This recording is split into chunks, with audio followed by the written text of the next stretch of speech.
जय श्री कृष्ण।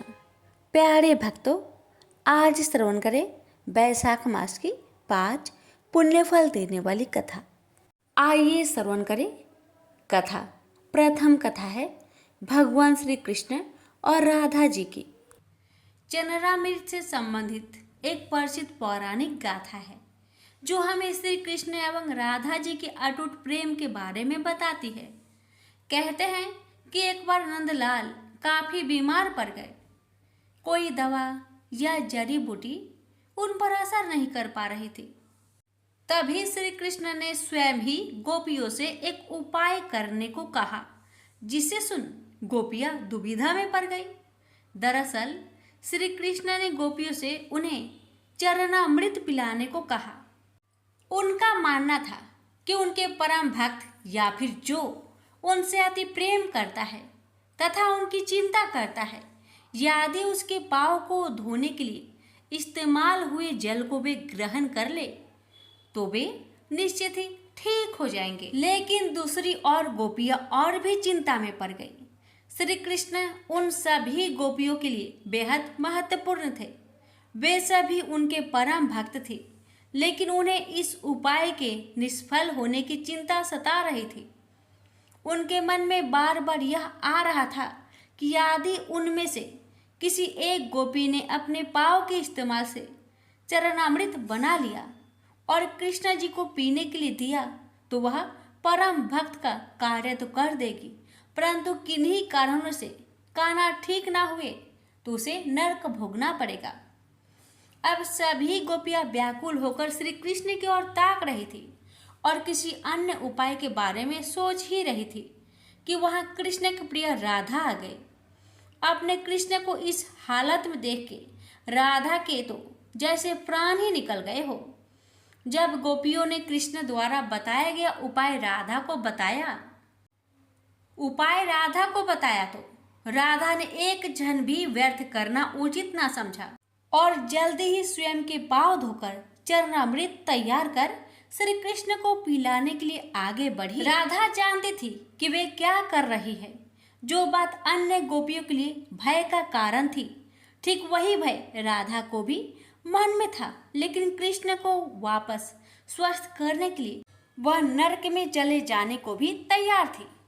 आखिरकार कान्हा ने चरणामृत ग्रहण किया और देखते ही देखते वे ठीक हो गए, क्योंकि वह राधा ही थी जिनके प्यार एवं सच्ची निष्ठा से कृष्ण जी तुरंत स्वस्थ हो गए। आपने कृष्ण को निरोगी देखने के लिए राधा जी ने एक बार भी स्वयं के भविष्य की चिंता ना की और वही किया जो उनका धर्म था। प्रेम से बोलिए श्री कृष्ण भगवान की जय, राधा रानी की जय। एक पर्वत पर शिव जी का एक सुंदर मंदिर था। वहां बहुत से लोग शिव जी की पूजा के लिए आते थे। इनमें 2 भक्त मुख्य थे, एक ब्राह्मण और दूसरा भील। ब्राह्मण प्रतिदिन शिव जी का फूलों से अभिषेक करता, भील जल से शिव जी का अभिषेक करता और भक्ति भाव से उनके सामने नृत्य करता था। एक दिन ब्राह्मण जब मंदिर में गया तो उसने देखा कि शिव जी भील से वार्तालाप कर रहे थे। ब्राह्मण को यह अच्छा न लगा। उसने सोचा, मैं ब्राह्मण हूँ, भांति भांति के बहुमूल्य पदार्थों से भगवान की पूजा करता हूँ, फिर भी भगवान मुझे छोड़कर इस भील से वार्तालाप करते हैं। उसने शिव जी से पूछा, भगवान क्या आप मुझसे असंतुष्ट है? मैं ऊंचे कुल में पैदा हुआ हूँ तथा बहुमूल्य पदार्थों से आपकी पूजा करता हूँ, जबकि यह भील निकृष्ट और अपवित्र पदार्थों से आपकी उपासना करता है, फिर भी आप इसे ही चाहते हैं। भगवान शिव ने उत्तर दिया, ब्राह्मण तुम ठीक कहते हो, परंतु इस भील का जितना स्नेह मुझ पर है उतना तुम्हारा नहीं है। एक दिन शिव जी ने अपनी एक आंखें को फोड़ ली। ब्राह्मण नियत समय पूजा करने आया। उसने देखा शिव जी की एक आंख नहीं है। पूजा करके वह अपने घर लौट गया। उसके बाद भील आया। जब उसने देखा कि भगवान शिव की एक आंखें नहीं है तो उसने झट से अपनी आंख निकालकर उनको लगा दिया। दूसरे दिन ब्राह्मण फिर आया। शिव जी की दोनों आंखें देखकर उसे अत्यंत आश्चर्य हुआ। शिव जी ने कहा, ब्राह्मण, इस आंख को गौर से देखो, यह उस भील की आंखें हैं जो उसने मुझे प्रेम पूर्वक समर्पित की है। तुमने तो ऐसा सोचा तक नहीं, इसलिए मैं कहता हूं कि भील ही मेरा सच्चा भक्त है। शिव की कृपा से भील की आंख भी ठीक हो गई और उसके दिव्य चक्षु भी खुल गए। प्रेम से बोलिए, हर हर महादेव, माता पार्वती की जय। बहुत समय पहले की बात है। किसी गांव में एक बहुत ही मेहनती भाभी रहती थी। उस भाभी का एक ननद भी था। भाभी अपनी ननद से बहुत प्यार करती थी। मरते वक्त उसकी सास ने उससे कहा था कि बहू, मेरी बेटी का ख्याल रखना, उसे अपने बच्चों की तरह प्यार करना। बहू ने अपनी सास को वचन दिया था और इस वचन को वो बहुत अच्छे से निभा भी रही थी। वो अपनी ननद का खूब ख्याल रखती थी और उसे हर समय अपने साथ रखती थी। भाभी की कोई संतान नहीं था। एक समय बैसाख का महीना आया तो भाभी हर रोज सुबह जल्दी घर का सारा कामकाज करने के बाद स्नान करके साफ वस्त्र पहनकर पूजा पाठ करती थी। और कुछ दूरी पर ही पीपल का एक पेड़ था, वह सींचने भी जाती थी। ननद भी उसके साथ साथ पीपल में जल चढ़ाने जाती थी। पीपल की पूजा करके भाभी हाथ जोड़कर कहती, हे पीपल देवता, मुझे एक पुत्र दे। अब ननद को कुछ समझ में नहीं आ रहा था कि वह पीपल देवता से क्या मांगे। मन ही मन बहुत सोच विचार करके उसने मन में सोचा, क्यों नहीं, जो मेरी भाभी मांग रही है वही मैं भी मांग लूं। अब क्या था, ननद ने हाथ जोड़कर पीपल देव से प्रार्थना करी, हे पीपल देवता, जो भाभी मांग रही है मुझे भी वही दे। इसी तरह दोनों रोज पीपल की पूजा करने और जल चढ़ाने जाती रहती थी। देखते ही देखते बैसाख का महीना पूरा होने को आया। पीपल के देवता दोनों ननद भाभी की पूजा से बहुत प्रसन्न थे। उन्होंने भाभी को पुत्र प्राप्ति का वरदान दिया, परंतु ननद के लिए वह सोचने लगे कि इसे पुत्र का वरदान कैसे दूं। यह तो अभी कुंवारी है। परंतु उसके बार बार ऐसा वरदान मांगने पर पीपल देवता ने उसे भी पुत्र रत्न का वरदान दे दिया। कुछ समय बाद भाभी गर्भवती हो गई और ननद को एक फलक पड़ गया। 9 महीने बाद भाभी को एक पुत्र प्राप्त हुआ और ननद को उस फलक से एक पुत्र उत्पन्न हुआ। जब भाभी ने ननद के पास वह बच्चा देखा तो वह बहुत परेशान हो गई। उसके पूछने पर ननद उसे पीपल देव के वरदान की सारी बात बता दी। भाभी को अब कुछ समझ नहीं आ रहा था कि वह क्या करे, क्योंकि अगर किसी को भी यह बात पता चल गई तो सारे गांव में उसकी बहुत बदनामी होगी। कुछ समय सोचकर भाभी बोली, तुम इसके बारे में किसी को कुछ मत कहना, मैं सबको कह दूंगी कि मेरी जुड़वा पुत्र हुए हैं। उसने यह बात अपने पति को भी नहीं बताई। एक दिन भाभी कुएं से पानी लेने जाने लगी तो ननद को बोली, बच्चों का ख्याल रखना, मैं पानी लेकर आती हूँ। ननद बच्चों को सुला रही थी, तभी उसका बच्चा जोर जोर से रोने लगा। उसने उसे गोद में उठाकर चुप कराती हुई बोली, बिना बाप के कंधे वाले बोल, तू कहाँ से आया। यह बात वो बार बार कहती जा रही थी। उसी समय उसका भाई वहाँ आ गया और उसने सारी बात सुन ली। जब उसकी पत्नी पानी लेकर वापस आई तो वो उससे पूछने लगा कि बहन ऐसा क्यों कह रही थी। पहले तो वो उसे टालने लगी, लेकिन फिर वह नाराज हो गया और बोला, देखो, मुझे सारी बात सच सच बताओ, मुझसे कुछ भी ना छुपाना। तब भाभी ने सारी बात अपने पति को बता दी। यह सुनकर भाई बहुत परेशान हो गया और कहने लगा, यह तुम क्या कह रही हो, अब हम क्या करेंगे। इस बात से मेरी बहन की बहुत बदनामी होगी। उससे कौन शादी करेगा? ऐसा कहकर उदास मन से वो उस बच्चे को लेकर पीपल देव के पास गया और बोला, हे पीपल देव, ये आपने क्या किया? मेरी बहन तो नादान थी, लेकिन आप तो सब जानते थे, फिर आपने ऐसा वरदान क्यों दिया? अब यह बच्चा आप ही संभालिए। ऐसा कहकर भाई ने उस बच्चे को पीपल के चबूतरे पर रख दिया। तभी पीपल का पेड़ के दो हिस्से में बदल गया और वह बच्चा पीपल के पेड़ में समा गया।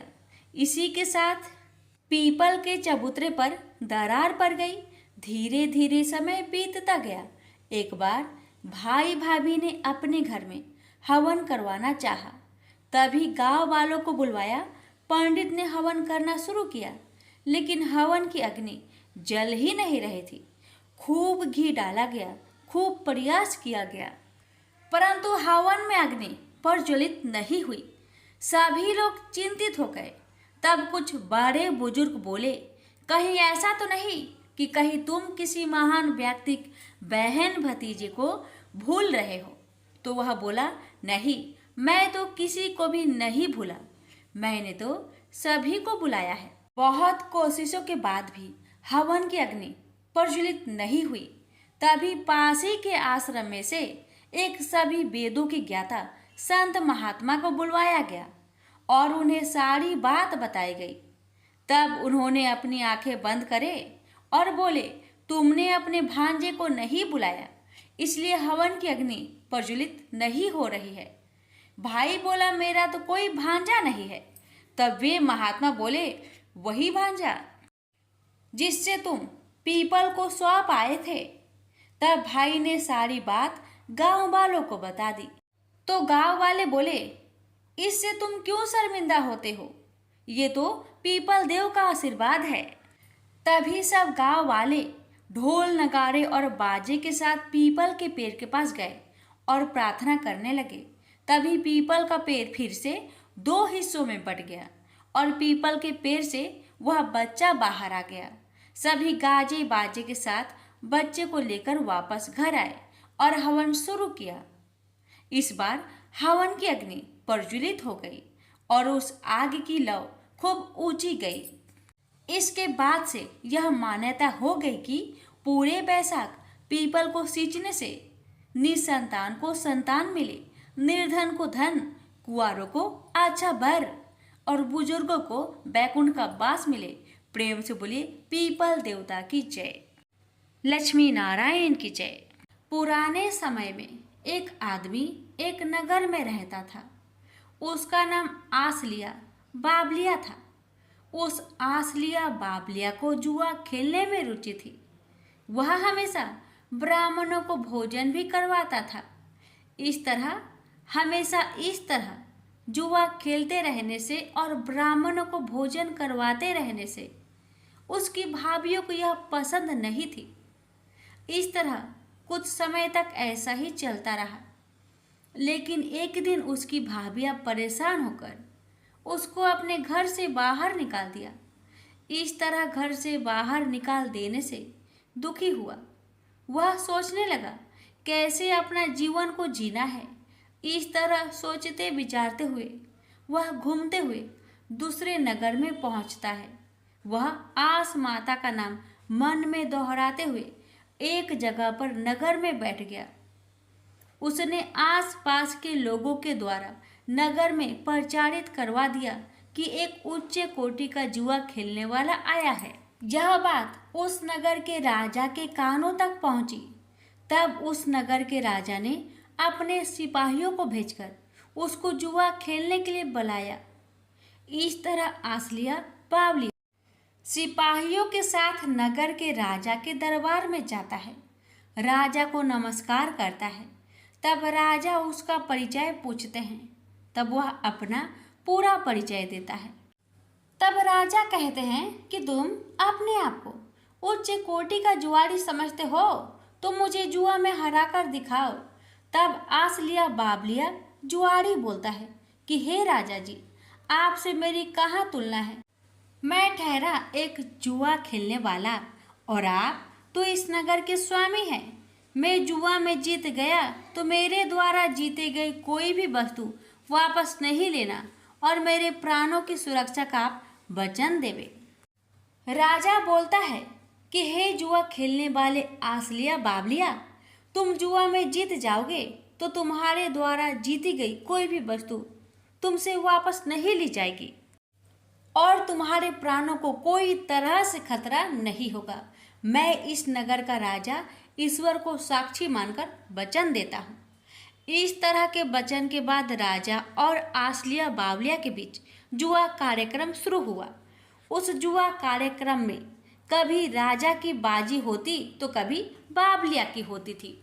इस तरह काफी समय तक जुआ का खेल चलता रहा और राजा अपनी सभी वस्तुओं को हार रहे थे। जब राजा अपनी सभी वस्तुओं को हार गए तब आसलिया बावलिया बोला, हे महाराज, अभी भी आप अपनी सभी हारी हुई वस्तुओं को वापस जीत सकते हैं। आपके पास आपका राज्य जुआ के खेल में दांव पर लगाए जिससे आप वापस जीत सकते हैं। राजा ने बिना सोचे विचारे अपना राज्य जुआ के खेल में दांव पर लगा दिया और अपने राज्य को भी जुआ में हार गए। इस तरह वचनबद्ध राजा कुछ नहीं कर सके। अपना राज्य उस जुआ के खेलने वाले आसलिया बावलिया को देकर नगर को छोड़कर चले गए। आसलिया बावलिया इस तरह खुद उस नगर को जीतकर राजा बन गया। इस तरह आसलिया बावलिया अपने जीते हुए राज्य पर सुख सुविधाओं से जीवन जी रहा था। उस तरह आसलिया बावलिया के घर पर अकाल पड़ने लगा जिससे उसके परिवार के लोगों को भोजन की कमी होने लगी। इस तरह उसके परिवार के लोग चिंतित रहने लगे। थोड़े समय के बाद आसलिया बावलिया के परिवार के लोगों का अन्न धन समाप्त हो गया। तब उसको किसी दूसरे नगर के लोग से ज्ञात हुआ कि दूसरे नगर में तुम्हारा भाई, पुत्र और तुम्हारा देवर राजा बन गया है और उस नगर में पूरी तरह से खुशहाली है। तुम सब अपने भाई आसलिया बावलिया के पास क्यों नहीं चले जाते हो? इस तरह उसके परिवार के सभी लोग, जिनमें उसकी माता, भाई और भाभी, उसको देखने और उससे मदद के लिए उसके नगर की ओर चल पड़ते हैं। जब भी सभी उस आसलिया बावलिया के नगर में पहुंचते और उसको देखते हैं तब उसकी माँ अपने बेटे को राजा बना देखकर आंखों में आंसू आ गए। राजा के रूप में आसलिया बावलिया अपनी माता को इस तरह रोते देखकर अपनी माता के चरण को स्पर्श करता है। तब उसकी माता ने उससे कहा कि मैं आस माता के व्रत का उज्जमन करूंगी। तब सब लोगों ने घर जाकर आस माता व्रत का उज्जमन किया। जैसे तुमने आसलिया बावलिया को राजपाट दिया वैसे ही सबकी मनोकामना को पूरी करना। प्रेम से बोलिए आस माता की जय। सूत जी कहते हैं, महात्मा नारद के ये वचन सुनकर राजश्री अमरीश ने विस्मित होकर कहा, महामुने, आप अगहन आदि पवित्र महीनों को छोड़कर वैशाख मास की ही इतनी प्रशंसा क्यों करते हैं? उसी को सब मासों में श्रेष्ठ क्यों बतलाते हैं? यदि माधव मास सबसे श्रेष्ठ है और भगवान लक्ष्मीपति को अधिक प्रिय है तो उस समय स्नान करने की क्या विधि है? वैशाख मास में किस वस्तु का दान, कौन सी तपस्या तथा किस देवता का पूजन करना चाहिए?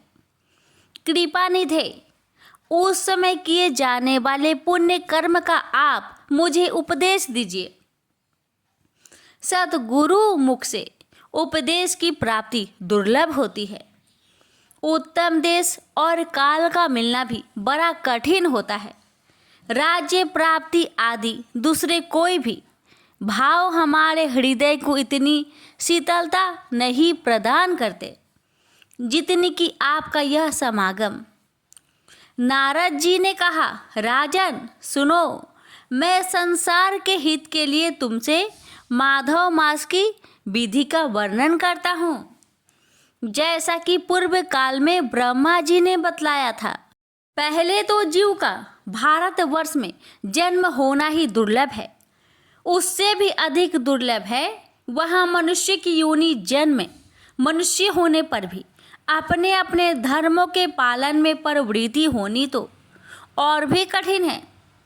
उससे भी अत्यंत दुर्लभ है भगवान वासुदेव में भक्ति, और उसके होने पर भी माधव मास में स्नान आदि का सुयोग मिलना तो और भी कठिन है। माधव मास लक्ष्मीपति को बहुत प्रिय है। माधव यानी वैशाख मास को पाकर जो विधि पूर्वक स्नान, दान तथा जप आदि का अनुष्ठान करते हैं वे ही मनुष्य धन्य एवं कृत्य हैं। उनके दर्शन मात्र से पापियों के भी पाप दूर हो जाते हैं और वे भगवत भाव से भावित होकर धर्मचारण के अभिलाषी बन जाते हैं। वैशाख मास के जो एकादशी से लेकर पूर्णिमा तक अंतिम 5 दिन हैं वे समूचे महीने के समान महत्व रखते हैं। राजेंद्र, जिन लोगों ने वैशाख मास में भांति भांति के उपचारों द्वारा मधु दैत्य के मारने वाले भगवान लक्ष्मीपति का पूजन कर लिया, उन्होंने अपने जन्म फल पा लिया। भला कौन सी ऐसी अत्यंत दुर्लभ वस्तु है जो वैशाख के स्नान तथा विधि पूर्वक भगवान की पूजन से नहीं प्राप्त होती। जिन्होंने दान, होम, जप, तीर्थ में प्राण त्याग तथा संपूर्ण पापों का नाश करने वाले, इन्होंने भगवान श्री हरि नारायण का ध्यान नहीं किया, उन मनुष्यों का जन्म इस संसार में व्यर्थ ही समझना चाहिए। जो धन के रहते हुए भी कंजूसी करता है, दान आदि किए बिना ही मर जाता है, उसका धन व्यर्थ है। राजन, उत्तम कुल में जन्म, अच्छी मृत्यु, श्रेष्ठ भोग, सुख, सदा दान करने में अधिक प्रसन्नता, उदारता तथा उत्तम धैर्य, ये सब कुछ भगवान श्री विष्णु की कृपा से ही प्राप्त होते हैं। महात्मा नारायण के अनुग्रह से ही मनोवांछित सिद्धियाँ मिलती है। जो कार्तिक में, माघ में तथा माधव को प्रिय लगने वाले वैशाख मास में स्नान करके मधुहंता लक्ष्मीपति दामोदर की विशेष विधि के साथ भक्तिपूर्वक पूजा करता है और अपनी शक्ति के अनुसार दान देता है, वह मनुष्य इस लोक का सुख भोग कर अंत में श्री हरि के पद को प्राप्त होता है। भूप जैसे सूर्योदय होने पर अंधकार नष्ट हो जाता है, उसी प्रकार वैशाख मास में प्रातः स्नान करने से अनेक जन्मों की उपार्जित पाप राशि नष्ट हो जाती है। यह बात ब्रह्मा जी ने मुझे बताई थी। भगवान श्री विष्णु ने माधव मास की महिमा विशेष प्रचार किया है। अतः इस महीने के आने पर मनुष्य को पवित्र करने वाले पुण्य जल से परिपूर्ण गंगा तीर्थ, नर्मदा तीर्थ, यमुना तीर्थ अथवा सरस्वती तीर्थ में सूर्योदय होने से ही पहले स्नान करके भगवान मुकुंद की पूजा करनी चाहिए। इससे तपस्या का फल भोगने के पश्चात अक्षय स्वर्ग की प्राप्ति होती है। भगवान श्री नारायण अनामय रोग व्याधि से रहित है। उन गोविंद देव की आराधना करके तुम भगवान का पद प्राप्त कर लोगे। राजन, देवाधिदेव लक्ष्मीपति पापों का नाश करने वाले हैं। उन्हें नमस्कार करके चैत्र की पूर्णिमा को इस व्रत का आरंभ करना चाहिए। व्रत लेने वाला पुरुष सम नियमों का पालन करे, शक्ति के अनुसार कुछ दान दे, विश्राम भोजन करे, भूमि पर सोए, ब्रह्मचार्य व्रत में दृढ़ता पूर्वक स्थित रहे तथा हृदय में भगवान श्री नारायण का ध्यान करते हुए किच्छु आदि तपस्या द्वारा शरीर को सुखाए। इस प्रकार नियम से रहकर जब वैशाख की पूर्णिमा आए उस दिन मधु तथा तिल आदि का दान करे, श्रेष्ठ ब्राह्मणों को भक्ति पूर्वक भोजन कराए, उन्हें दक्षिणा सहित धेनु दान दे तथा वैशाख स्नान के व्रत में जो कुछ त्रुटि हुई हो उसकी पूर्णता के लिए ब्राह्मणों से प्रार्थना करे। भूपाल, जिस प्रकार लक्ष्मी जी जगदीश्वर माधव की प्रिया है, उसी प्रकार माधव मास भी मधुसूदन को बहुत प्रिय है। इस तरह उपयुक्त नियमों के पालन पूर्वक 12 वर्षों तक वैशाख स्नान करके अंत में मधुसूदन की प्रसन्नता के लिए अपनी शक्ति के अनुसार व्रत का उद्यापन करे। अम्बरीश, पूर्व काल में ब्रह्मा जी के मुख से मैंने जो कुछ सुना था वह सब वैशाख मास का महात्म्य तुम्हें बता दिया। अम्बरीश ने पूछा, मुने, स्नान में परिश्रम तो बहुत थोड़ा है, फिर भी उससे अत्यंत दुर्लभ फल की प्राप्ति होती है। मुझे इस पर विश्वास क्यों नहीं होता? मुझे मोह क्यों हो रहा है? नारद जी ने कहा, राजन, तुम्हारे संदेह ठीक है। थोड़े से परिश्रम के द्वारा महान फल की प्राप्ति असंभव सी बात है, तथापि इस पर विश्वास करो, क्योंकि यह ब्रह्मा जी की बताई हुई बात है। धर्म की गति सूक्ष्म होती है, उसे समझने में बड़े बड़े पुरुषों को भी कठिनाई होती है। श्री हरि की शक्ति अचिंत्य है, उनकी कृति में विद्वानों को भी मोह हो जाता है। विश्वामित्र आदि क्षत्रिय थे, किंतु धर्म का अधिक अनुष्ठान करने के कारण वे ब्राह्मण तत्व को प्राप्त हो गए। अतः धर्म की गति अत्यंत सूक्ष्म है। भोपाल, तुमने सुना होगा, आजामिल अपनी धर्म पत्नी का त्याग करके सदा पाप के मार्ग पर ही चलता था, तथापि मृत्यु के समय उन्होंने केवल पुत्र के स्नेहवश नारायण कहकर पुकारा, पुत्र का चिंतन करके नारायण का नाम लिया, किंतु इतने से ही उसको अत्यंत दुर्लभ पद की प्राप्ति हुई। जैसे अनिच्छा पूर्वक भी यदि आग का स्पर्श किया जाए तो वह शरीर को जलाती ही है, उसी प्रकार किसी दूसरे निमित्त से भी यदि गोविंद का नाम उच्चारण किया जाए तो वह पाप राशि को भस्म कर डालता है। जीव विचित्र है, जीवों की भावनाएं विचित्र है, कर्म विचित्र है तथा कर्मों की शक्तियाँ भी विचित्र है। शास्त्रों में जिसका महान फल बताया गया है वही कर्म महान है, फिर वह अल्प परिश्रम साध्य हो या अधिक परिश्रम साध्य। छोटी सी वस्तु से भी बड़ी सी बड़ी वस्तु का नाश होता देखा जाता है। जरा सी चिंगारी से बोझ के बोझ तिनके स्वाहा हो जाते हैं। जो श्री कृष्ण के भक्त हैं उनके अनजाने में किए हुए हजारों हत्याओं से युक्त भयंकर पातक तथा चोरी आदि पाप भी नष्ट हो जाते हैं। वीर, जिसके हृदय में भगवान श्री विष्णु की भक्ति है, वह विद्वान पुरुष यदि थोड़ा सा भी पुण्य करता है तो वह अक्षय फल प्राप्त देने वाला होता है। अतः माधव मास में माधव की भक्ति पूर्वक आराधना करके मनुष्य अपनी मनोवांछित कामनाओं प्राप्त कर सकता है। इस विषय में संदेह नहीं करना चाहिए।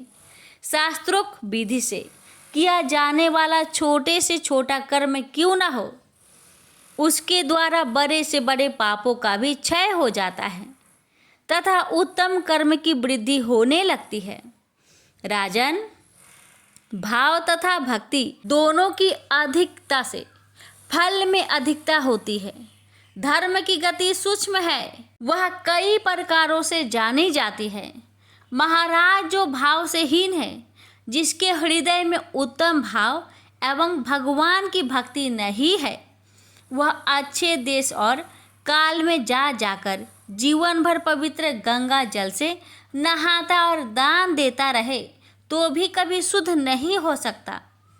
ऐसा विचार है। अतः अपने हृदय कमल में शुद्ध भाव की स्थापना करके वैशाख मास में प्रातः स्नान करने वाला जो विशुद्ध चित्त पुरुष भक्तिपूर्वक भगवान लक्ष्मीपति की पूजा करता है, उसके पुण्य का वर्णन करने की शक्ति मुझ में नहीं है। अतः भोपाल, तुम वैशाख मास में फल के विषय में विश्वास करो।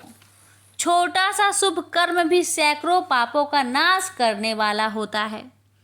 जैसे हरि नाम के भय से राशि राशि ताप नष्ट हो जाते हैं, उसी प्रकार सूर्य के मेष राशि पर स्थित होने के समय प्रातः स्नान करने से तथा तीर्थ में भगवान की स्तुति करने से सभी पापों का नाश हो जाता है। जिस प्रकार गरुड़ के तेज से सांप भाग जाते हैं, उसी तरह प्रातःकाल वैशाख स्नान करने से पाप पलायन कर जाते हैं। यह निश्चित बात है, जो मनुष्य मेष राशि के सूर्य में गंगा या नर्मदा के जल में नहाकर 1, 2 या तीनों समय भक्ति भाव के साथ पाप प्रमसन नामक स्रोत का पाठ करता है, वह सब पापों से मुक्त होकर परम पद को प्राप्त होता है। अमरीश, इस प्रकार मैंने थोड़े में यह वैशाख स्नान का सारा महात्म्य सुना दिया। प्रेम से बोलिए लक्ष्मी नारायण की जय।